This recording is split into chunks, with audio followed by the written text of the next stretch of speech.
Good morning, folks. Thanks so much for joining us. This is Tuesday morning. Now it's 8 o'clock. Thanks for dropping by. At this time, I'm going to introduce, they're going to introduce themselves.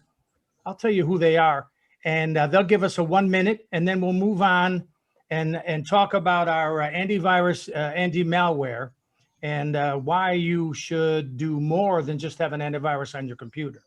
So, without further ado, we're going to say good morning to Jeff Hexter. Good morning, Jeff. Say good morning. Good morning. There Thanks, it is. Tom. I'm Jeff Hexter with Always Keep Computing. I work with professionals working from their homes who are stuck with their technology problems and have run out of people to ask for help. So lately I've been working with people with their failed laptops. A lot of them like to join me at Jack's Deli and bring them along, and then we'll troubleshoot them. And if it's a hardware problem, I've got a guy that can fix that. And if it's a software problem, I can probably fix it for free right there while you eat your eggs. So Wednesday mornings at Jack's, or you can set up an appointment with me and I'll meet you somewhere or at your house and troubleshoot things with you. Sure. Just for those that are from out of town, where's Jack's? It's at the corner of Cedar and Green Roads. You want the actual street address? Well, Cedar and Green, in what city? Oh, I'm sorry. It's South Euclid or something like that. I think it's University Heights. Yeah, University Heights. Sounds right. Okay. So those of you in Gary, Indiana and Juarez, we're at Jack's Deli. Jeff is tomorrow morning between 9 and 11, and you can have fun bringing your gear in to have him look at it. Okay. Thanks so much, Jeff. Thanks for being here. Thanks for that 1 minute. Now we'd like to say good morning to the ever popular and well-rehearsed Mike Bentley. Good morning, all. Mike Bentley here from the Brooks and Stafford Company. The Brooks and Stafford Company is one of the oldest agencies in the state of Ohio, founded in 1849, and we handle all types of insurance. So if you have a question about your coverage, you want to have a review, you have a family member maybe who is approaching Medicare age, ask Mike, give me a call. Mike Bentley from the Brooks and Stafford Company. Thank you. Thank you, Mike. Thanks for being here. Now we'd like to say good morning to Chris Walters. We'd love to hear from him. Good morning, Chris. Good morning. Chris Walters with See-Through Windows. I provide vinyl replacement, new construction windows and patio doors. I cover a territory from Port Clinton to the Pennsylvania border, Cleveland to Canton. I go take a look at every job quoted, and within 24 hours you have a quote. Right now we're looking at between 8 and 10 weeks for installation. 330-604-0403. Excellent. Thank you, Chris. Thanks for being here. Good morning, Rob Lord. Good morning, Rob Lord, Thriving Financial, where we view money as a tool and not a goal. And we are a full financial holistic planning and services organization or company. And if you want to consult and learn some more resources you can use from us, give me a call. Great. Thanks, Rob. Thanks for being here. We'd like to say good morning. We're going to hear from, but not see, we're going to hear from Ray Antonelli. Good morning, Ray. Good morning, everyone. Ray Antonelli. I am a reverse mortgage specialist. A reverse mortgage allows seniors over the age of 62 to borrow against their home, but not have to pay it back. Unlike a forward mortgage, they don't pay it back until they either sell the home or they pass, and then the mortgage gets paid off because a reverse mortgage is just a mortgage. The bank doesn't want your house, they just want to get paid back.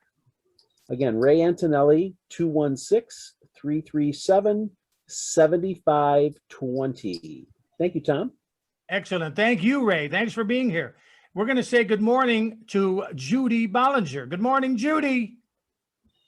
Good morning, everybody. I was watching the lineup and I was thinking, whatever happened to ladies first, huh? You did all the gentlemen first. Okay. How about saving the best for last? Oh, there. I like that. Saving the best for last, Trina. We'll go with that. Okay, so I'm Judy Bollinger and I'm a freelance writer, a business writer. I hesitate to use the term business writer because people think you're a journalist writing a business column. but I write for businesses, and I do everything, any kind of business writing that a business may need. I focus on blogging for your website. The way to keep your website active, to keep Google looking, is to have ever-changing words. And the only way you can do that, because you're not going to change the wording on your website every day, but the only way you can do that is to add a blog. But I also do, right now I'm doing a two-piece letter for a dentist who's moving his practice. And the first letter goes in the waiting room, getting people to sign up their email addresses so that he can send the second one. He's bought a building and he's converting the whole building for his dental practice. And that's a really fun project. So beside websites, beside blogging, there are all kinds of writing that I can do for your business. I always like to say the spoken word disappears in the air, but the written word is there forever. Don't take a chance. Don't take a chance on grammar. Don't take a chance on your message. Have a professional do it, or at least proofread and edit it. Very good. Thank you, Judy. I have a question for you. Sure. A website blog, are most of the blogs that you deal with, are they done with the WordPress Foundation? Yeah, I would have to say most of them are. Yeah. Yeah. You don't like WordPress? No, I love WordPress. Oh, okay. Although I don't need it. I mean, I use many different platforms, but I have quite a few. Being a web designer, I use WordPress a lot, but not exclusively. I use others also, as well as just straight HTML and adding scripting as I need, because I could do a web page with Notepad if I had to. Okay. Thank you, Judy. Thanks for the expertise. You know what, Tom, you just reminded me, I should probably ask this dentist if he wants to redo his website. That would be something I could bring you in on then, right? Sure. Is this a WordPress or just an HTML? Yeah, no, it's WordPress. Then absolutely, Yeah, that might be a good either way, idea. it would be fine. It's just that WordPress has a million plugins and most of them are free and they do a wonderful job. I have several WordPress websites that he could look at and decide whether he wants me to take a shot at it or not. Okay, I'm going to talk to him about that. Great. Thank you, Judy. You're welcome. Okay. And now, without further ado, and as I said before, I saved the best for last, and we put Judy there. She's part of that last group, which is part of the best. And here's another one of the best for last, Trina Gigax. Good morning, Trina. Good morning. So we're the best duo. Yes. And the best duo is last. Perfect. And Jeff just put in the chat that 40% of the people use WordPress. So Mr. Statistic is over there looking things up for us. My name is Trina Gigax. My company is Fresh Eyes Reading. I'm a freelance copy editor, copywriter. What Judy said in the end is at the very least, have somebody go edit, and proofing is the final stage, but editing is really important because how you write something is not necessarily how it's best received. So it's good to have an editor, and that's why I called it Fresh Eyes. It's always good to have fresh eyes on something. I focus mainly on marketing materials, copy editing, copywriting for marketing. But one of my favorite things and that I'm working on now is blogging about the animal industry, specifically dogs. So if you know anybody in the pet industry, dogs or horses, you can send them my way, Trina@fresheyesreading.com. Trina, call me afterward. I have to tell you something about Rescue Village that might be up here. Okay. Okay. I'm on the board of their activities. Oh, I was just going to go back and volunteer up there. Yeah. Okay. Excellent. Thank you. Thank you, Judy. Thank you, especially Trina. And now we're going to continue on, and I'm going to share my screen here, and we're going to talk about, this is what we're going to talk about why antivirus is not enough. And antivirus software doesn't stop malware, nor can it keep up with new malware or variants of known malware. but it still plays a role in an overall endpoint protection strategy. And as you see there, it says special thanks to Interactive Solutions.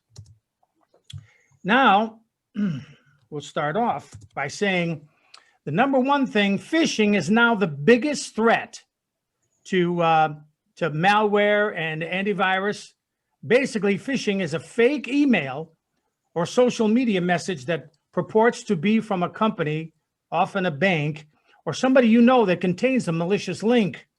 Phishing is most often used to harvest login names and passwords or credit card numbers. One newly popular scam is an email that tells you you ordered something when you didn't.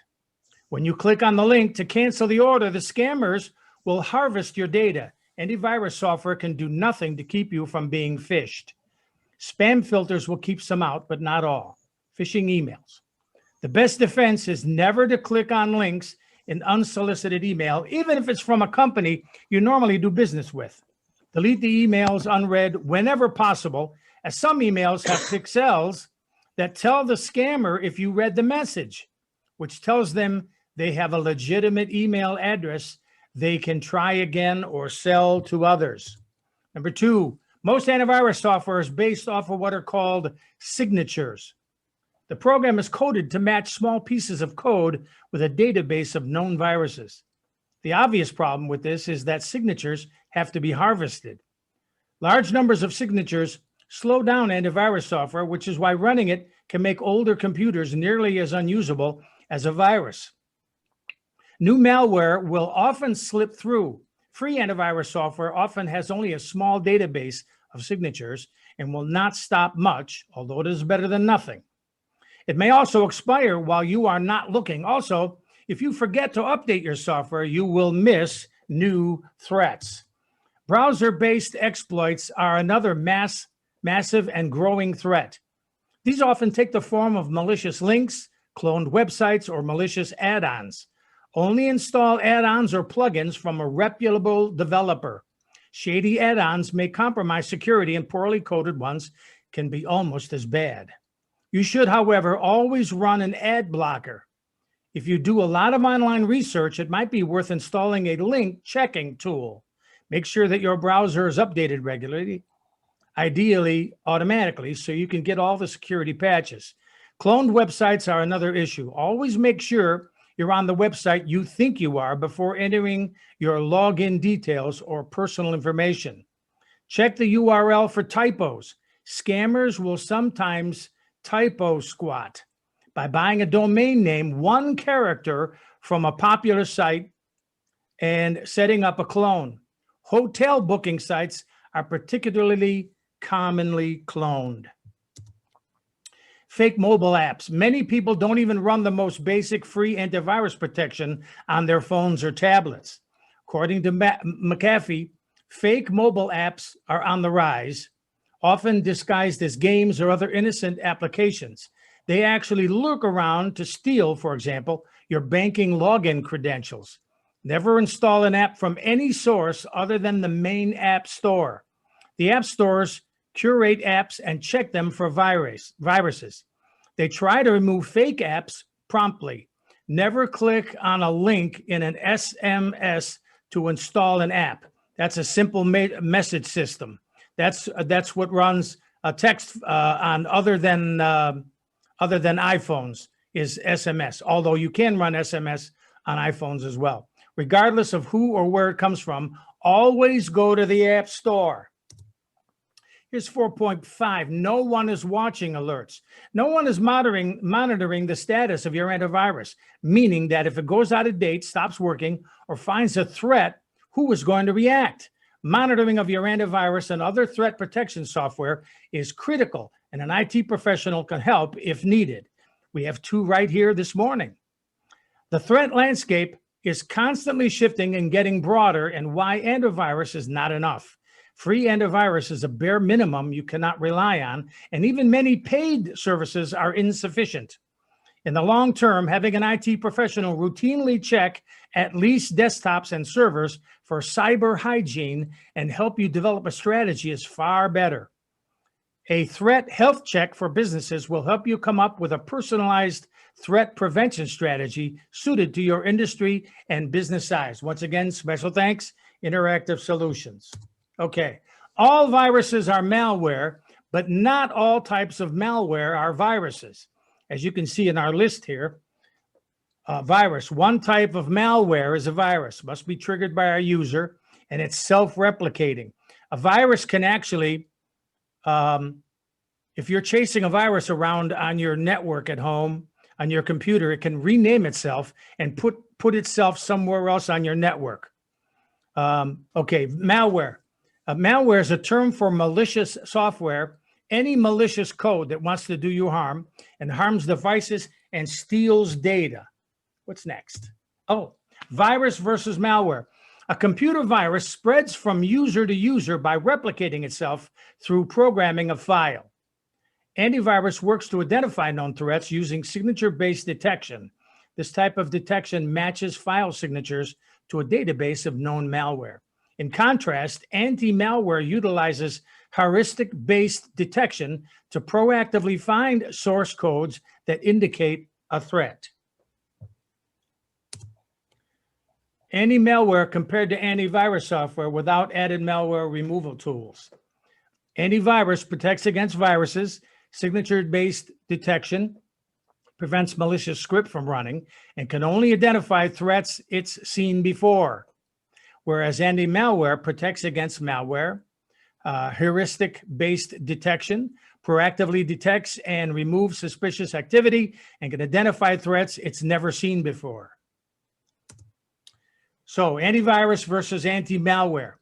What does antivirus mean? Basic antivirus software scans your device for known viruses. Typically, free antiviruses only offers the minimum layer of protection against classic viruses like keyloggers and worms, while premium versions will protect against more advanced threats and even feature malware removal tools. A keylogger, let's go back a little bit, a keylogger will actually log your keystrokes and save it in a text file.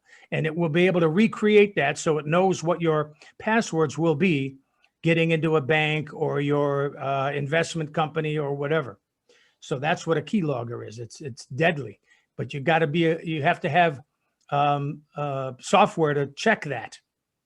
Okay, what is anti-malware software? Cyber threats are constantly evolving. While antivirus software can protect against common types of viruses, anti-malware software works to detect new itinerations of infections. Anti-malware software defends against second-generation malware that classic antivirus software doesn't always detect. So there were 355,916, I don't know where they got this number, but there were 355,916 malware attacks per day in the first 6 months of 2020. Imagine that. So don't be the one that it hurts. So we have to do things to protect ourselves. Okay. Antivirus. What should your antivirus software include? So when you're out there looking around, key indicators of well-rounded antivirus software include real-time scanning. Background scanning means the program will detect threats as you encounter them. So it's always keeping you safe and checking in the background. Automatic updates. Updates target any new forms of malware since installation. So you don't have to worry about updating it yourself. Make sure it has automatic updates. And it removes threats. Your software should remove malware, not just detect and block it.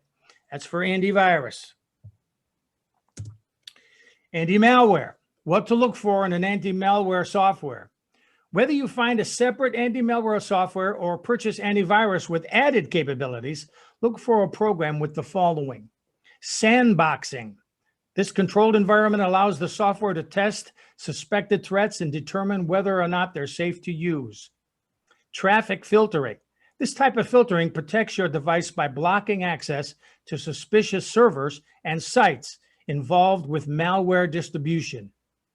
And thirdly, proactive security. Your software should scan, detect, and remove known malware threats like Trojans, adware, and spyware. Do you need antivirus and anti-malware? It seems like antivirus is the lesser of the two security software, so why would you need both?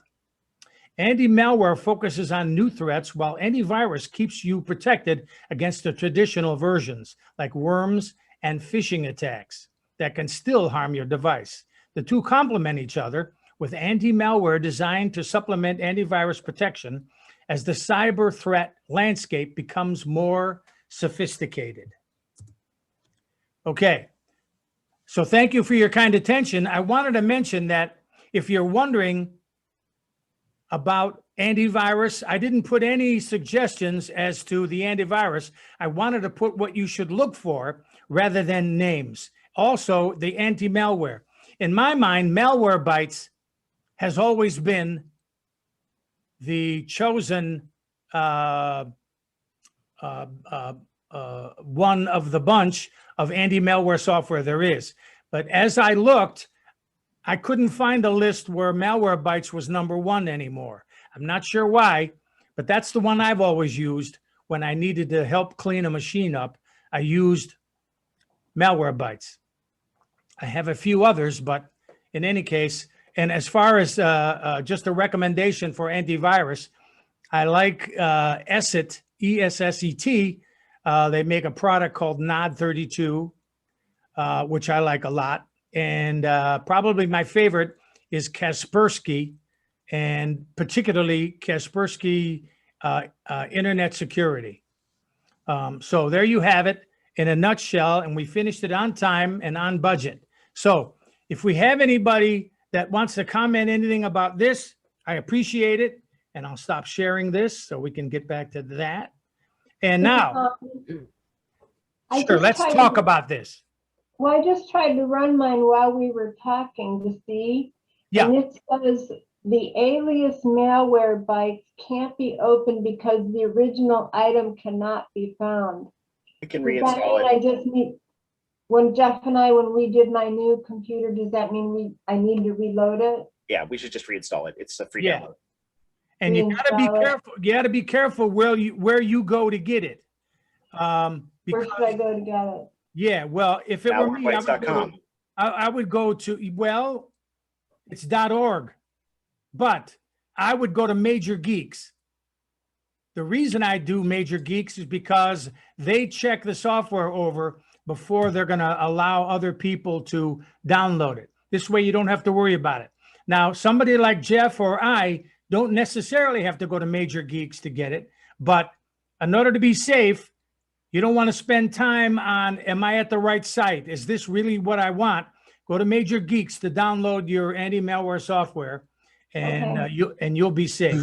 Do you recommend the free version of Malwarebytes or the paid version? Well, actually, I do install the free version because I am relentless in updating and scanning.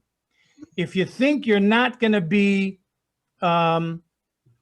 if you're not going to be steadfast in updating and running it yourself, then you probably should get to buy the one you have to buy. I'm not sure exactly how much that cost. I've never bought it, but No. Well, ever since I use my laptop now for work and I have to log into a virtual machine, I just use the paid version just to give me that extra level. okay. How much was that, Rob? The I paid version, forget. $20 or something? 40, I think. 40 for a year? Yeah. Okay. So Well, it automatically updates, automatically scans. right. For you, that $40 in a year is probably well spent because it will update and scan constantly.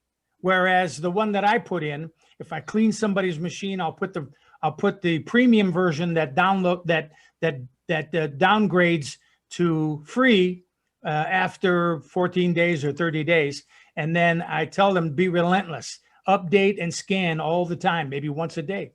So They have two right now, and they're both on sale. Instead of 40 a year, it's $29.99, and the premium protect instead of 80 is $59.98. well, FYI. sure. Thank you. And that's at, what's the URL for where you're reading that from? Well, malwarebytes.org redirects you to malwarebytes.com now. Okay. So that's where it was.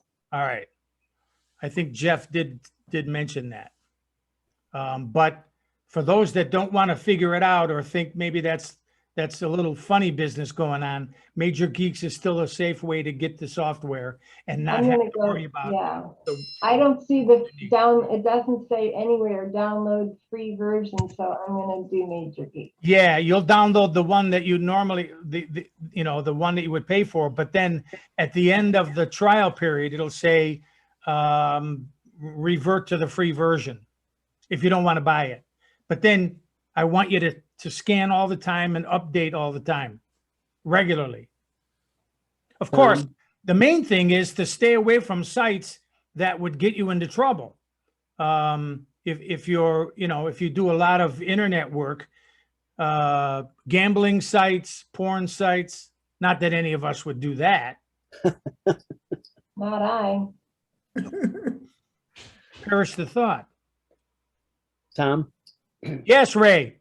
you mentioned that the software obviously needs to be updated every day, and there isn't any one software that is the best software out there. I recall it may have been PC Magazine or some other company that hosts a website where they have 57 different antivirus and anti-malware products, and you can upload a file or you can have it scan your computer or whatever with all 57 to see which ones pick up something and which ones don't. Do you recall that?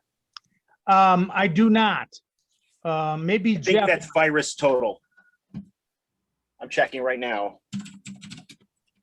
Virus Total, yeah, virustotal.com. You can upload a file and they run it across the different scanners. One file, okay, all right. Well, yeah, that would be okay for people that are comfortable with uploading and downloading individual files from a browser, for example. So, you would click on select file, it would open up what looks like a shell or like File Explorer, and then you would pick your file. But a lot of us don't have our extensions enabled, so all you're Right. going to see is the first words before the dot of the file. So you don't want to get yourself into trouble by not paying very close attention. But also the idea of a firewall is important. I remember Mike saying that his company has a hardware firewall. And you might comment just a second about that, Mike, and give us a little background on that.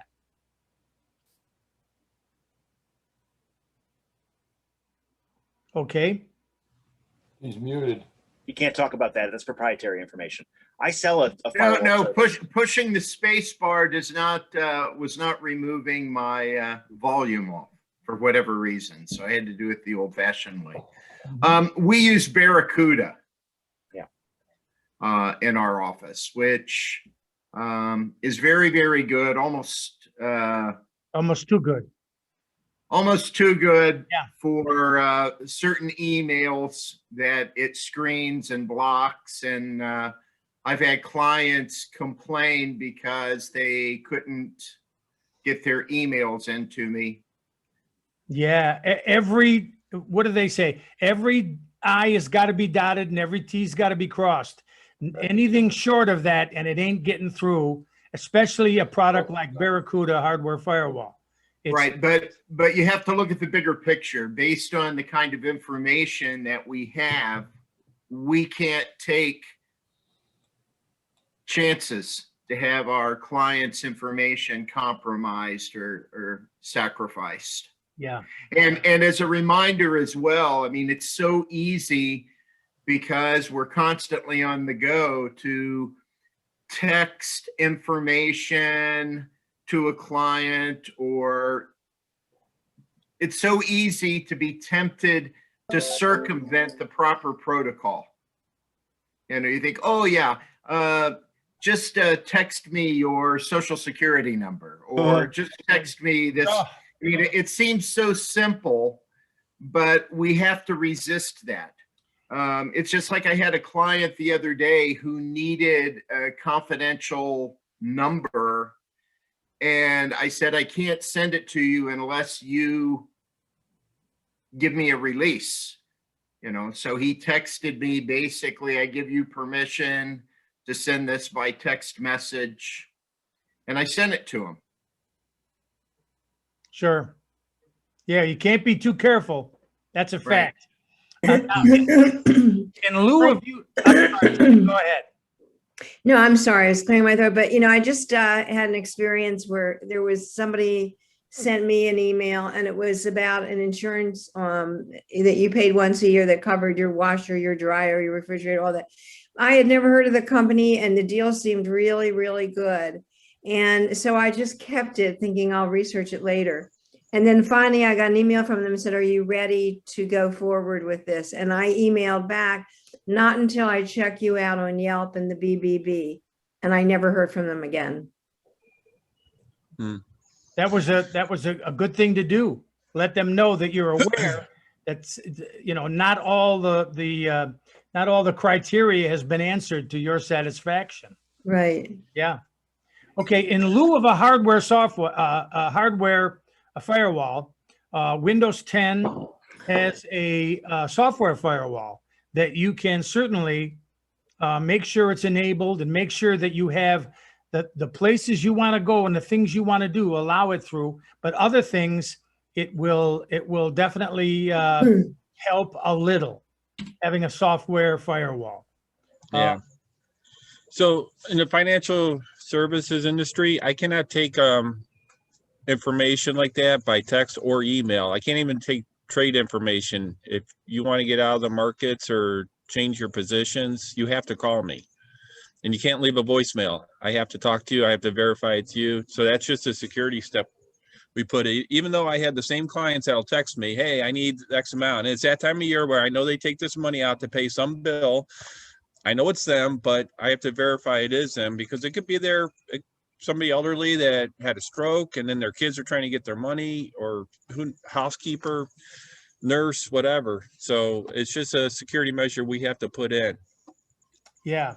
And I think it's a good thing. It makes things not quite as easy as just fast and loose and let's get information passed Right. over. But these days, I mean, we hear all the time about how 500,000 emails or phone numbers or account numbers from a bank have been hijacked from somebody, and you wonder, boy, if they can't take care of their stuff, how am I going to take care of my stuff?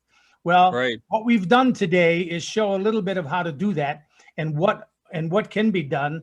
And we end up with a little bit of software in the case of what we just talked about, a hardware firewall, but probably we don't need to go that far with our home, at least with our networks. But the hardest clients now are the younger generation are just starting investing with small accounts, and that's how they communicate. Yeah. And they text me, hey, I want to increase my contributions each month. And I'm like, you got to call me. Yeah. By phone. Yeah. We actually have to talk verbally. Right. They're so used to conversing unencumbered in any way that they think they can do their finances that way too. Yeah. I mean, Rob, you can deposit a check using your phone. Yeah. Well, boom, you take a picture of it and that is now deposited, and then you write on the check that you've deposited this check. So, there's ways to do that. I'm sorry, Trina, go ahead. no, I was just interested. So Rob has to verbally identify by asking that information, so you know who you are, that you're talking to is really your client. Yeah, a lot of times you'll know them because you know your clients, but we do pick up what we call orphan clients sometimes, and they used to have a different advisor that retired or left the industry, and they become like just a company account, and then they need some service done, and then they get sent to me, or I pick them up, and then I've never met them, so I have to go through like address, date of birth, and verify everything and update their information. It's interesting because it's the opposite of what you think. Almost everything needs to be verified in writing, and you can't do it in writing. Yeah, okay. Right. Okay, well, for this Tuesday, we're going to wrap it up. For at least the YouTubers, we're going to say adios for another week. But if you'd like, you can stick around and we'll talk some more. But for the YouTubers, we're going to say thank you so much for watching all the way to the end. This was a good one, wasn't it? We'll talk Yes, to you it again next was. week. Thank you. Thanks, Tom.